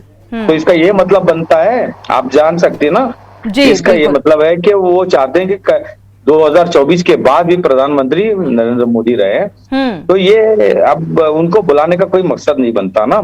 अब पोस्टपोल में अगर उनकी जरूरत पड़े, अगर वो समझते हैं यूपीए के सेक्युलर क्रेडेंशियल्स में, तो वो खुद समर्थन करेंगे कांग्रेस का, यूपीए का। अभी आज के दौर पे ये सब जो है ना, इसको बैठे हैं फेंस सीटर जो बोलते हैं, वो है जो आप जिस तरीके से जिस जगह पे हवा चलेगी उस तरफ ये भी आ जाएंगे। यही बात है आज। बिल्कुल। आज का जो ये मंच देखा आपने, शपथ ग्रहण समारोह के मंच में, हालांकि अब ये प्रक्रिया पूरी हो चुकी है, 8 विधायकों ने भी मंत्री पद की शपथ ले ली है, ये कार्यक्रम लगभग ये प्रक्रिया पूरी होती नजर आ रही है। तो जो हाव भाव रहा इस बीच, आपने सिद्धारमैया को देखा सीएम पद की शपथ ग्रहण के बाद विपक्षी दल के नेताओं से हाथ मिलाते हुए, अभिवादन स्वीकार करते हुए, तो क्या नजर आ रहा है? ये इलेक्शन जो है वो सिर्फ 15-20 दिन का होता है। उसके बाद में ऑपोजिशन, जब तक कोई तगड़ा ऑपोजिशन नहीं होता तब तक काम करने के लिए मजा भी नहीं आता। तो कांग्रेस भी चाहती है कि अच्छा स्ट्रांग ऑपोजिशन रहे, उनको, हम लोगों को, मतलब कांग्रेस को मोटिवेशन मिले कि इसको और अच्छे तरीके से उनकी जो मैनिफेस्टो है उसको पूरा करें। पिछले बार भी जब सिद्धरामैया जब 2013 में मुख्यमंत्री बने थे, 169 में 165 प्रोमिसेस को उन्होंने फुलफिल किया भी था। तो इस बार भी उसी तरीके से वो फुलफिल करेंगे, लोगों के एस्पिरेशंस जो है उनको पूरा करेंगे। और कैबिनेट भी अभी जो बनी है, सिद्धारमैया जी और डीके जी के बाद में जो मंत्री बने हैं, ये सब कैश को बैलेंस किए हुए उस हिसाब से। बिल्कुल, जो 8 विधायकों के नाम की जो लिस्ट है वो सिद्धारमैया और डीके शिव कुमार ने चिंतन और मंथन करने के बाद, मेल मिलाप करने के बाद इन पर ये लिस्ट भेजी गई। अब उन लिस्ट में वो मंत्री पद की शपथ भी दिलाई जा चुकी है और ये प्रक्रिया भी पूरी हो चुकी है। तो आने वाला जो समय है, क्योंकि कुछ सिद्धारमैया के बेहद करीबी माने जाते हैं, कुछ डीके शिव कुमार के बेहद करीबी माने जाते हैं, जैसे डॉक्टर जी परमेश्वर का नाम सामने आया, डिप्टी सीएम पद के दावेदार के रूप में इनका भी नाम सामने आ रहा था, एक दलित चेहरा माने जाते हैं। तो अब आने वाले लोकसभा चुनाव में देखा जाए तो इसका कितना असर देखने को मिलेगा? नहीं, यहाँ पर कोई सिद्धारमैया जी और डीके शिव कुमार जी का कोई कैंप नहीं है, ये पूरा एक कांग्रेस का परिवार है। अगर दलित में अगर डिप्टी सीएम नहीं दिया गया है परमेश्वर जी को, इसी 10-8 मंत्रियों में 3 दलित लोग हैं, परमेश्वर जी हैं, मुनियप्पा जी हैं और प्रियंक खड़गे जी हैं। तो कैस्ट उस तरीके से बैलेंस हुई है और रीजन वाइज भी अच्छे तरीके से अभी इन शॉर्ट कैबिनेट एक्सपेंशन में ये मंत्रिमंडल में जो हुआ है वो सही है। अब आगे चलकर आज जो, चलिए मनोहर जी से जान लेते हैं। मनोहर जी, जो डॉक्टर जी परमेश्वर का नाम सामने आ रहा है, इनको मंत्रिमंडल की एक जिम्मेदारी सौंपी गई है, साथ ही एमबी पाटिल जी ने भी मंत्री पद की शपथ ली है और ये कद्दावर लिंगायत नेता भी माने जाते हैं, सिद्धारमैया के बेहद करीब माने जाते हैं। तो अगर 2013 में ये सिंचाई मंत्री भी रहे हैं, अगर अभी देखा जाए 2024 के लिहाज से इन चेहरों की बात करें तो कितना असर देखने को मिलेगा? सुनी जी, देखिए अभी डॉक्टर जी परमेश्वर का अगर हालत देख लिए तो 2013 में वो से पहले वो 8 बरस केपीसी प्रेसिडेंट थे जी, दलित लीडर थे और कर्नाटक प्रदेश कांग्रेस की हिस्ट्री में उतना लंबा समय पर कोई भी प्रेसिडेंट नहीं था अभी तक। लेकिन उसके बावजूद वो जब राज्य प्रवास कर रहे थे पक्ष को जिताने के लिए, तब अभी दुनिया भर सब लोग को मालूम हो चुका है, यही सिद्धरामैया ने उसको हराया जी। क्यों बोले तो अगर कांग्रेस जीत गए तो वो कंटेंडर हो जाता है चीफ मिनिस्टर के लिए। नहीं, ये गलत बात है सर, ये गलत बात है। यहाँ कांग्रेस नहीं, आप कर्नाटक आके बात लोगों बात को पूछ सुन लीजिए। लीजिए मनोहर जी के, इसके बाद राउफ जी आपके पास आएंगे तो आप जवाब दीजिएगा जी। ये कोई सीक्रेट नहीं है, कोई पब्लिक सीक्रेट भी नहीं है। अब खुद परमेश्वर को पूछ लीजिए, खुद सिद्धरामैया को पूछ लीजिए, उसको हराया गया जी परमेश्वर को। क्यों बोले तो बिल्कुल राउफ जी, तब तक आप टीवी स्क्रीन पर जो तस्वीरें आ रही हैं शपथ ग्रहण समारोह कार्यक्रम के दौरान की, वो विपक्ष जो है, विपक्ष के शक्ति प्रदर्शन की तस्वीरें ये कहा जाए नजर आ रही हैं। इसको लेकर थोड़ा सा एनालिसिस करने की जरूरत है, आपसे आपके पास आएंगे तो साझा करेंगे। जी मनोहर जी, अपनी बात को पूरा कर लीजिए आप।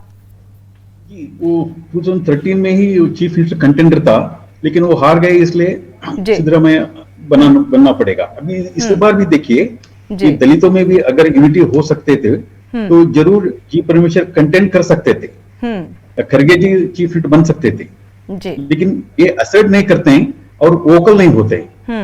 तब जो लोग होते हैं, जो कम्युनिटी के बल होते हैं, वो अपने आप बन लेते हैं। अभी से पहले जी कुर्बा हम जो कहते हैं जी मनोहर जी, सर अनम्यूट कर लीजिएगा। बहुत बड़ा कमेटी हो गए, डोमिनेंट कमेटी हो गए जी। और 35 ऐसे कॉन्स्टिट्यूंसी है, वो शपथ कमेटी क्या बोलते हैं, कुर्बा क्या बोलते हैं, उसके सपोर्ट से बिना कोई नहीं जीत सकते। क्योंकि ये कास्ट इक्वेशन है कर्नाटक में, आप चाहते हैं क्या नहीं चाहते हैं, सोचते हैं ठीक है गलत है, बात अलग है। लेकिन जब जी परमेश्वर कोशिश छोड़ दिए, वो स्टेटमेंट भी नहीं दिए, अरे हम भी दावेदार है, हम भी मुख्यमंत्री हो सकते हैं करके।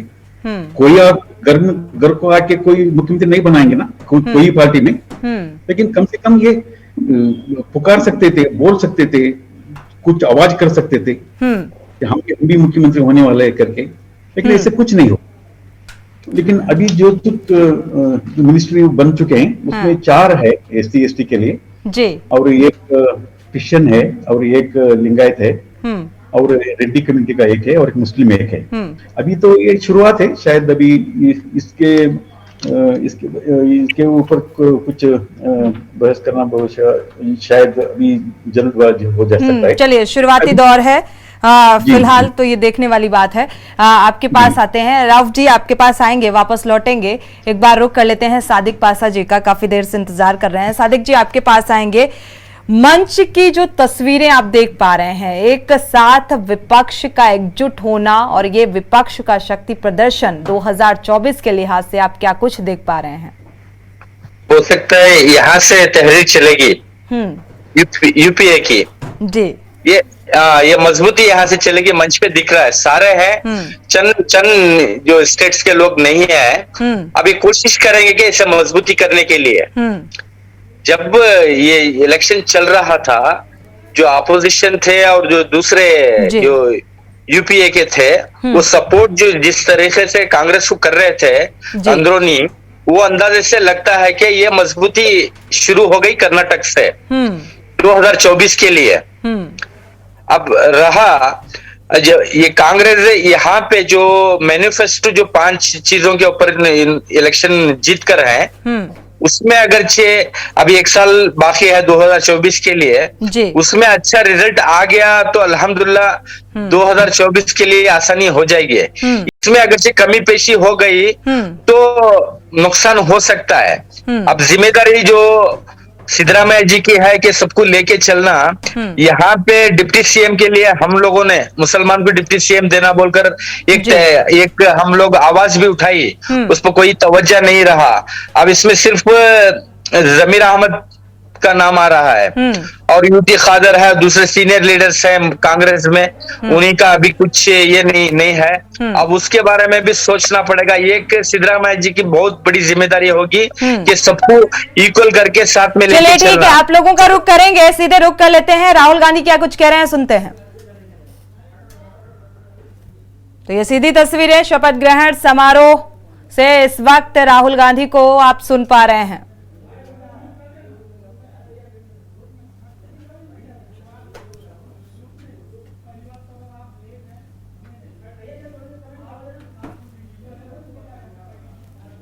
क्योंकि अब कांग्रेस के सामने एक और बड़ी चुनौती है। कांग्रेस के 5 बड़े वादे हैं और साफ तौर पर जो चर्चा में निष्कर्ष निकलकर सामने आ रहा है कि इन 5 बड़े वादों में अगर कोताही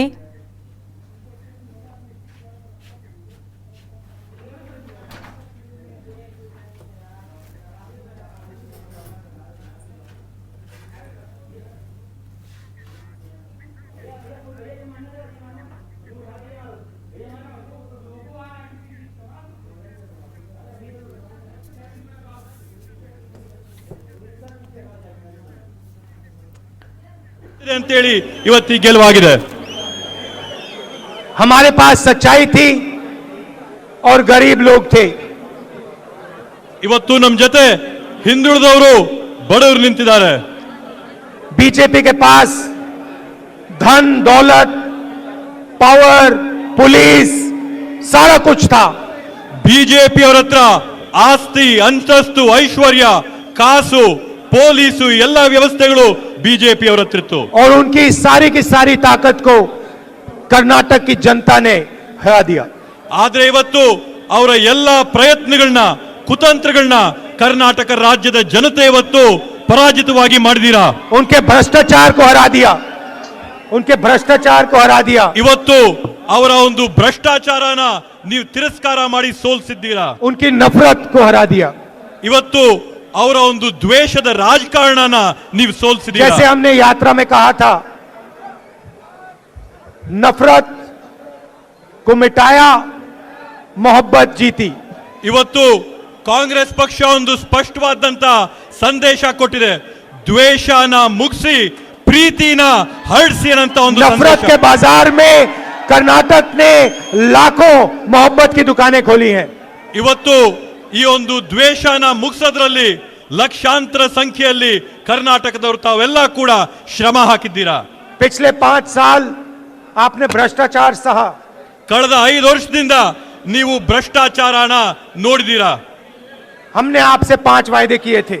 ನಾವು ನಿಮಗೆ 5 ವಚನಗಳನ್ನ 5 ಪ್ರಮಾಣಗಳನ್ನ ಮಾಡಿದ್ವಿ। पहला वायदा गृह लक्ष्मी 2000 रुपए हर महीने महिलाओं को। ನಾವು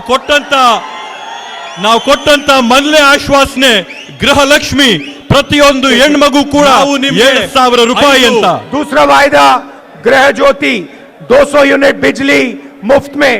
ನಾವು ಕೊಟ್ಟಿದ್ದಂತ ಎರಡನೇ ಮಾತು ನಿಮ್ಮೆಲ್ಲರಿಗೂ ಕೂಡ ಗೃಹ ಜ್ಯೋತಿ 200 ಯೂನಿಟ್ ಕರೆಂಟ್ ಉಚಿತವಾಗಿ ನಮ್ಮೆಲ್ಲರಿಗೂ ಕೂಡ। ಗೃಹಲಕ್ಷ್ಮಿ ಪ್ರತಿಯೊಂದು ಹೆಣ್ಮಗು ಕೂಡ 7,000 ರೂಪಾಯಿ ಅಂತ। दूसरा वायदा गृह ज्योति 200 यूनिट बिजली मुफ्त में। ನಾವು ಕೊಟ್ಟಿದ್ದಂತ ಎರಡನೇ ಮಾತು ನಿಮ್ಮೆಲ್ಲರಿಗೂ ಕೂಡ ಗೃಹ ಜ್ಯೋತಿ 200 ಯೂನಿಟ್ ಕರೆಂಟ್ ಉಚಿತವಾಗಿ ತಮ್ಮೆಲ್ಲರಿಗೂ ಕೂಡ। तीसरा वायदा अन्न भाग्य 10 किलो चावल हर परिवार के मेंबर को। ಮೂರನೇ ಕೊಟ್ಟಿದ್ದಂತ ಮಾತು ಅನ್ನಭಾಗ್ಯ ಪ್ರತಿಯೊಂದು ಕುಟುಂಬದ ಸದಸ್ಯರಿಗೂ ಕೂಡ 10 ಕೆಜಿ ಅಕ್ಕಿ ಉಚಿತವಾಗಿ। चौथा वायदा शक्ति महिलाओं को फ्री बस ट्रैवल पूरे कर्नाटक में। ನಾಲ್ಕನೇ ಕೊಟ್ಟಿದ್ದಂತ ಮಾತು